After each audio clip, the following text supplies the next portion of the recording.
Before you go to pray, take a minute, just a minute of your life, to sit down on your prayer mat, breathe, relax for a moment, step away from whatever you were just doing. Take your phone, put it on silent and just leave it somewhere else in the room, maybe a different room, that's even better.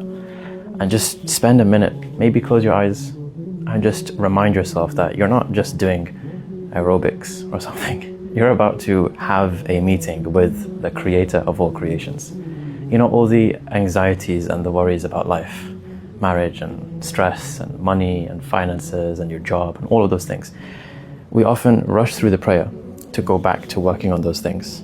And we completely forget that the person who's in control of all of those affairs is in front of us. And so rushing through this to try and go and work on those things is counterintuitive. Instead, you should take your time here, because a good connection with Allah subhanahu wa ta'ala in your prayer will make all of those things much easier.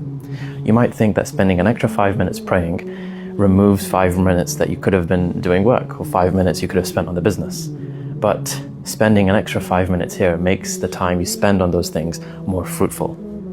A student who studies for 6 hours but rushes through his prayer doesn't remember much, doesn't find much clarity in his thought. But a student who takes his time with the prayer and prioritizes it and studies maybe 4 hours finds more barakah, more memory, more attention and more success. And that's me speaking from experience. So next time you go to pray, remind yourself what you're actually doing. Step into the presence of Allah whilst you're praying. Remember that this is the foundation of all success in life. Doesn't matter if it's money or business or your spouse, whatever. Everything starts here. So if you miss this connection, don't be surprised when everything else down here doesn't work out.